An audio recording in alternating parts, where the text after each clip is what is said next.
Hello സാച്ചീസ് കിച്ചണിലേക്ക് എല്ലാവർക്കും സ്വാഗതം. ഇന്ന് നല്ലൊരു വെജിറ്റബിൾ കറിയാണ് ഇന്നത്തെ വീഡിയോയിൽ.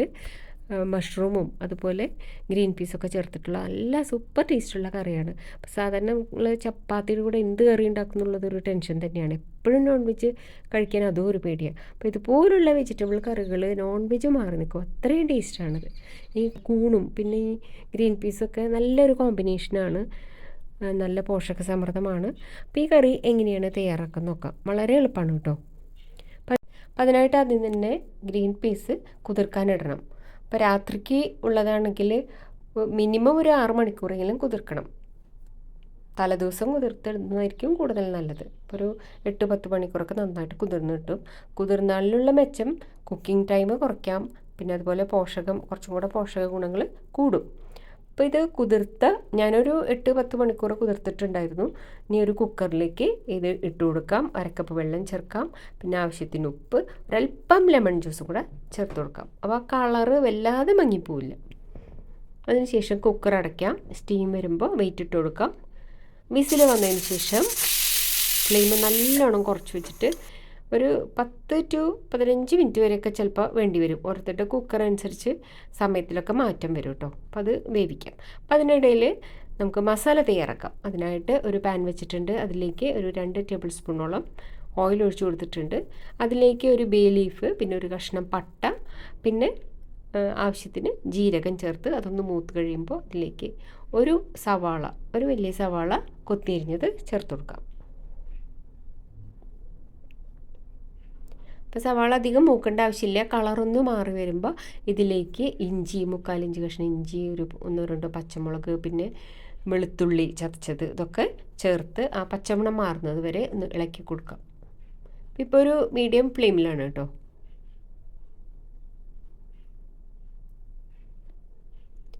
ഇതിന് ശേഷം ഇതിലേക്ക് പൊടികൾ ചേർത്ത് കൊടുക്കാം. മഞ്ഞൾപ്പൊടി 1/2 ടീസ്പൂൺ, മുളക് പൊടി ഞാനിപ്പോൾ ഇവിടെ 1/2 ടീസ്പൂൺ ചേർക്കുന്നുള്ളൂ.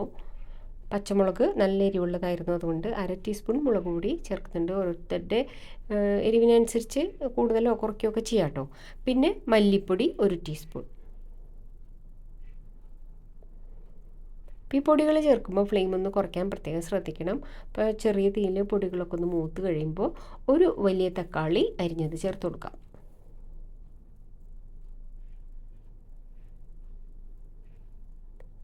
ഇനി ഇതിലേക്ക് ഒരു 1/4 കപ്പ് വെള്ളം കുറേശ്ശെയായിട്ട് ചേർത്ത് നന്നായി ഒന്ന് മിക്സ് ചെയ്തതിന് ശേഷം ഫ്ലെയിം കുറഞ്ഞാണ് ഇരിക്കുന്നത്.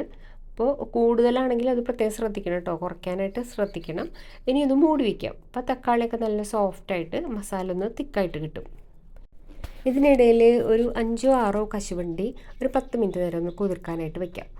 ഇനി മഷ്റൂം എടുക്കണം. മഷ്റൂം നന്നായിട്ട് കഴുകിയിട്ടായിരിക്കും കിട്ടുക. നമ്മുടെ ഒരു ഇതിന് വീണ്ടും ഒന്നുകൂടെ ഒന്ന് കഴുകി ഒന്ന് തുടച്ചെടുക്കണം. കാരണം ഈ മഷ്റൂമിൽ നല്ലോണം വെള്ളത്തിൻ്റെ കണ്ടൻറ്റ് കൂടുതലായിരിക്കും.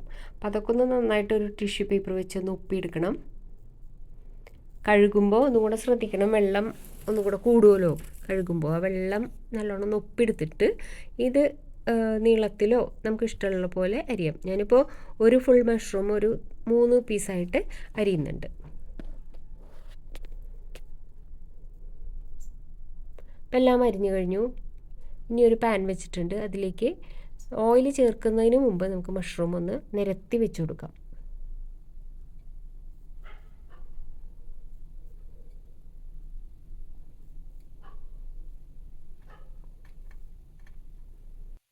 എല്ലാം ഒറ്റ ലെയറിലാണെങ്കിൽ കുറച്ചും കൂടെ എളുപ്പമായിരിക്കും. ഇപ്പോൾ നമുക്ക് കാണാൻ പറ്റും വെള്ളം ഇങ്ങനെ മഷ്റൂമിൽ നിന്ന് ഇങ്ങനെ വെള്ളം പുറത്തേക്ക് വന്നിട്ടുണ്ടാവും. അപ്പോൾ അതൊക്കെ ഒരുവിധമൊക്കെ ഒന്ന് വറ്റി വരുമ്പോഴാണ് ഒരല്പം ഓയിൽ ഒഴിച്ചു കൊടുക്കാം.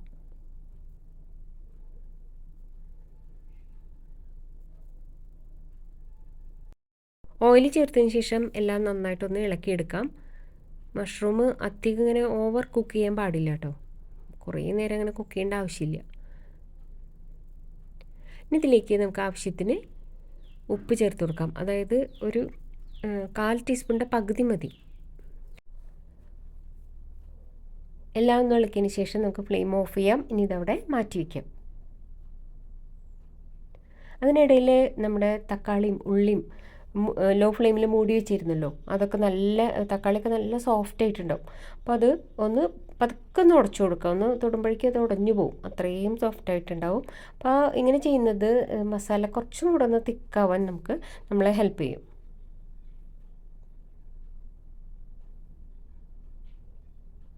അപ്പോൾ തക്കാളിയൊക്കെ നന്നായിട്ട് ഉടച്ച് കഴിഞ്ഞിട്ടുണ്ട്. ഇനി നമ്മൾ വേവിച്ച് വെച്ച് ഗ്രീൻ പീസ് ആ വെള്ളത്തോടു കൂടെ തന്നെ ചേർത്ത് കൊടുക്കാം. ഗ്രീൻ പീസ് വേവിക്കുമ്പോൾ ഉപ്പ് ചേർത്തിരുന്നു. അപ്പോൾ എല്ലാം നന്നായി ഇളക്കിയതിന് ശേഷം 1-2 മിനിറ്റ് ഒന്ന് മൂടി വയ്ക്കാം.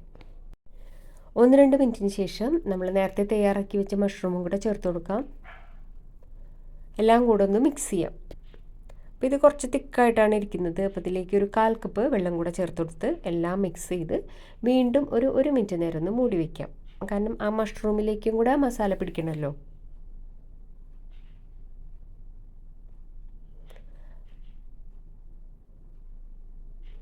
അപ്പോൾ ഇതിനിടയിൽ കുതിർത്ത കശുവണ്ടി അരച്ചെടുക്കണം.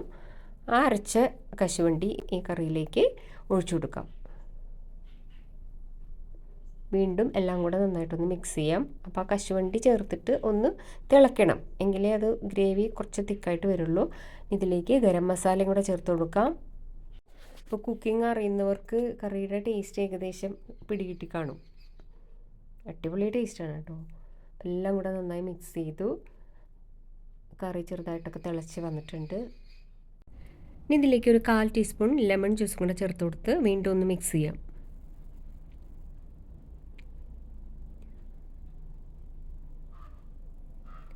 ഇനി അവസാനമായിട്ട് മല്ലിയിലയും കൂടെ വിതറി കൊടുക്കാം. ഇത്രയേ ഉള്ളൂ. അടിപൊളി ടേസ്റ്റുള്ള കറി റെഡി ആയിട്ടുണ്ട്.